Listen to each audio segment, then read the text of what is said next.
Welcome student, स्वागत है आपका एसएसटी पे। तो जैसा आपको पता है इसमें हम कवर कर रहे हैं फेस की क्लासेस और उसको कवर करते करते हम लेंस के टॉपिक पे पहुंच गए हैं और आज हम देखने वाले हैं अवतल लेंस पे प्रतिबिंब बनना। इसके पहले हमने उत्तल लेंस में देख चुके हैं।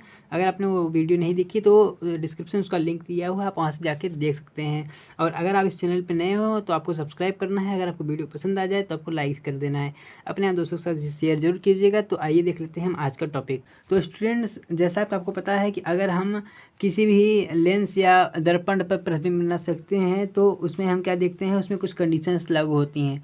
तो यहाँ पर जो कंडीशन है वो है जब वस्तु अनंत पे हो, अर्थात जो हमारी वस्तु है वो अनंत कहीं पे हो। तो हमने यहाँ पर ये मान लिया कि हमारा अनंत यहीं पे है, क्योंकि हम अनंत को कुछ डिफाइन नहीं कर सकते वो कहाँ पे होती है। तो हमने यहाँ पर इसको कंसिडर कर लिया है। तो हम क्या देखते हैं, इसका जो ये वाला पॉइंट है, यहाँ से प्रकाश किरण चलेगी। तो यहाँ से ये प्रकाश किरण पहली का जो है वो यहाँ से चलेगी और यहाँ से चलने के बाद वो कुछ इस तरह, वह कुछ ऐसे चलेगी और इससे आकर ये टकरा जाएगी, या इससे आकर ये टकरा जाएगी। और दूसरी जो प्रकाश किरण है वह कुछ इस तरह आएगी इसके यहाँ ऊपर से, और यह भी आकर इससे टकरा जाएगी। और हम क्या देखते हैं, इन दोनों का अपवर्तन हो जाता है। इन दोनों का जो अपवर्तन है वह कुछ इस तरह ऊपर की ओर, ऐसे ऊपर की ओर इसका इन दोनों का अपवर्तन हो जाता है, इन दोनों का अपवर्तन हो जाता है। लेकिन चूंकि यह अवतल दर्पण है तो अवतल दर्पण में अक्सर जो प्रतिबिंब होता है वह दूसरी तरफ बनता है, जो हमारा लेंस है उसके दूसरी तरफ बनता है।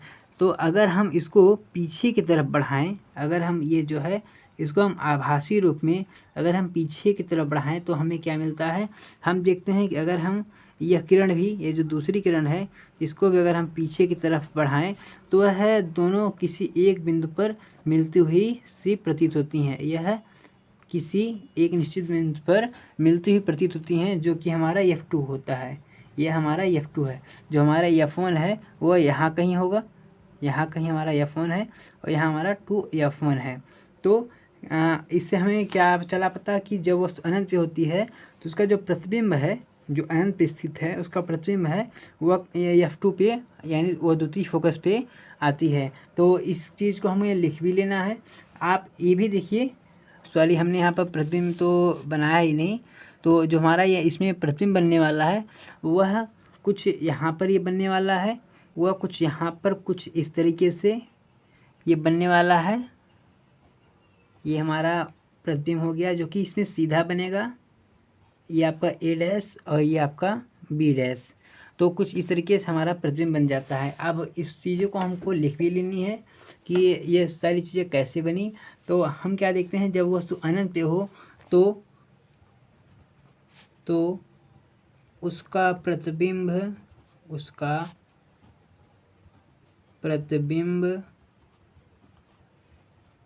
जो प्रतिबिंब है वह आभासी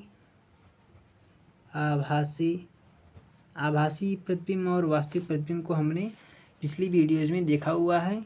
सारी वीडियोज़ का लिंक नीचे दिया हुआ है, या हमारी आप प्ले स्टोर पे जाके उन सारी वीडियोज़ को देख सकते हैं। छोटा बनता है, आभासी बनेगा, छोटा बनेगा, और इसके साथ साथ वस्तु जो है वह तो छोटा, मतलब वो तो काफ़ी बनेगा छोटा, लेकिन हम देखते हैं सीधा भी ये बन रहा है। आप इस फिगर को ध्यान में रखिए, ये देखिए ये जो हमारा बना हुआ है यह सीधा भी बन रहा है, तथा लेंस के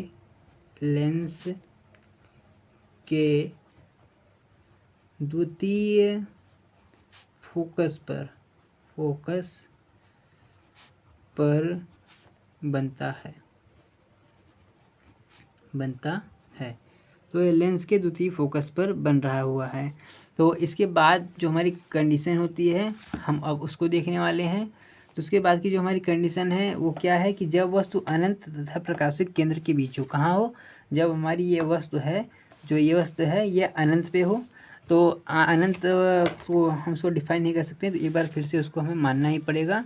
तो उसको हम यहाँ कहीं मान लेते हैं हमारा ये अनंत और प्रकाशिक केंद्र प्रकाशिक केंद्र मतलब ये हमारा प्रकाशिक केंद्र हो गया। तो इन दोनों के बीच में, ठीक है, इसका नाम मैं ए और बी रख रहा हूँ, तो इसका ये नाम हो गया।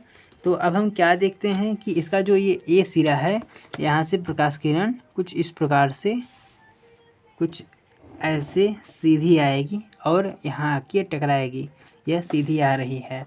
इसके साथ साथ हम क्या देखते हैं, जो इसकी दूसरी प्रकाश किरण जो यहाँ से निकलेगी, जो इसके इस केंद्र से, प्रकाशिक केंद्र से होकर के जाएगी, यह प्रकाशिक केंद्र की ओर से आएगी।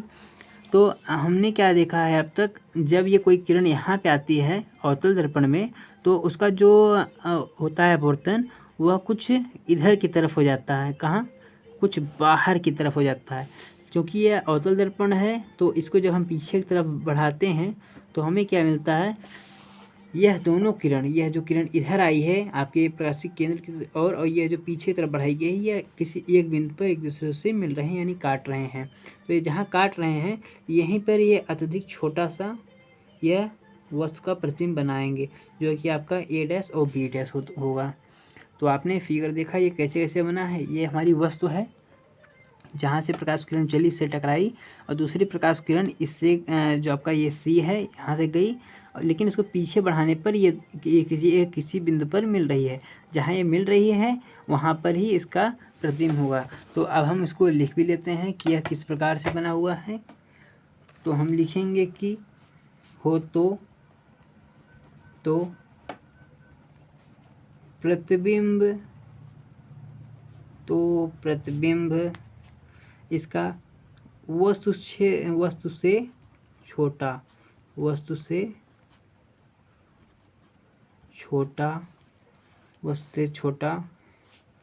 और लेंस के द्वितीय फोकस, कहाँ? लेंस के ये जो आपका ये देखिए यहाँ पर हम ये जो आ रही है, इसका हम F2 मान सकते हैं। लेंस के द्वितीय फोकस पर तथा लेंस के द्वितीय फोकस पर, और यह सीधा बनता है तथा सीधा और यह वास्तविक रूप से इसमें नहीं बनता, इसमें आभासी बनता है, आभासी बनता है। तो अब हम ये देख लीजिए, कुछ इस प्रकार से हमने इसको लिखा हुआ है। अब इसके बाद हम लिखने वाले हैं कि लेंस में चिन्ह। देखिए जैसा कि हमने देखा था इसके पहले हमने चिन्ह जो हमारा दर्पण है उसमें हम देखा हुआ था, तो अब इसमें भी हम देख लेते हैं। ये काफ़ी इंपॉर्टेंट होता है हमारे न्यूमेरिकल्स के पॉइंट ऑफ व्यू से। और अगर आपको वॉइस में किसी प्रकार के आसपास की कुछ भी आवाज़ें, एक्स्ट्रा आवाज़ें आ रही हैं, तो उसके लिए मैं माफ़ी चाहता हूँ। पास में एक प्रोग्राम हो रहा है जिसके कारण से कुछ एक्स्ट्रा वॉइस जा रही होगी। तो अब इसको हम समझ लेते हैं कि लेंस में चिन्ह। देखिए लेंसों में चिन्ह क्या होता है, हम क्या जानते हैं कि अभी तक हमने क्या देखा हुआ है कि ऊपर की तरफ प्लस होता था और नीचे की तरफ माइनस होता था इसके पहले में। लेकिन यहाँ पर क्या होगा, ये देखिए, ये जो प्रतिबिंब होगा इधर तरफ, ये सब पॉजिटिव में आएंगे। ये कहाँ आएगा, ये पॉजिटिव में आएगा। और इसके दूसरी तरफ इसको हम आपका राइट मान लेते हैं, ये आपके राइट साइड में, ये आपके लेफ्ट साइड में, ठीक है। तो हम क्या देखते हैं कि इधर की तरफ, कहाँ, आपके राइट की तरफ, अगर ऊपर की तरफ देखें तो सारी चीज़ें पॉजिटिव होती हैं। जहाँ जो आपके पॉइंट्स मिलेंगे न्यूमेरिकल में वह पॉजिटिव, और नीचे की तरफ निगेटिव होता है। नीचे की तरफ ये सब निगेटिव में होता है, और इधर भी नीचे यह निगेटिव होता है, यह निगेटिव होता है। और जो हमारा वस्तु होगा, ये वस्तु हमेशा पॉजिटिव होता है, इसका जो प्रतिबिंब है यह निगेटिव में होता है। तो आपको तो ये समझ में आ गया। इसके बाद हम देखते हैं कि इन सारी चीज़ों को हम कैसे लिखते हैं। देखिए यहाँ पर हमने सब कुछ लिखा हुआ है, कैसे कैसे लिखते हैं। जो हमारी फोकस दूरी होती है वो उत्तल में प्लस होता है, उत्तल में पॉजिटिव होता है, लेकिन ये अवतल में माइनस चार्ज में होता है। आपकी फोकस दूरी, ये फोकस दूरी क्या होती है, ये जो आपका फोकस होता है, जो आपका प्रथम फोकस होता है और जो आपका प्रकाशिक केंद्र होता है उसके बीच की जो दूरी होती है उसे फोकस दूरी कहते हैं। ये सारी चीज़ें हमने पहले वाली वीडियो में बताई हुई हैं, आप वो वीडियो बिल्कुल देखना चाहिए। तो ये क्या है, वस्तु की दूरी। वस्तु की दूरी को हम यू से दिखाते हैं, वस्तु की जो दूरी होती है इसे हम यू से दिखाते हैं। और यह उत्तल में यह माइनस से होता है, इसे हम नेगेटिव से दिखाते हैं। और ये अवतल में भी -4 से इसे दिखाते हैं। जो वस्तु की ऊंचाई है उसे यच से दिखाते हैं, वस्तु की जो ऊंचाई होती है उसे यच से दिखाते हैं। और ये पॉजिटिव होती है, यह दोनों में पॉजिटिव होती है, देख लीजिए।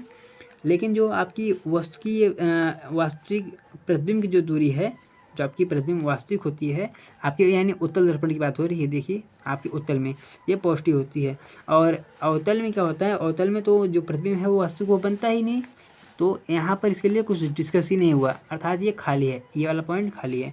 और ये देखिए आभासी प्रतिबिंब की दूरी, आभासी तो इसमें आ सकता है लेकिन और साथ साथ इसमें भी आता है। जब इन दोनों में आता है तो ये माइनस से चार्ज होगा। जो आपकी प्रतिबिंब होती है वह अक्सर ही माइनस में होती है। अब देखिए वास्तविक प्रतिबिंब की लंबाई, जो आपकी प्रतिबिंब वास्तविक होती है उसकी लंबाई माइनस में होती है आपके उत्तल में।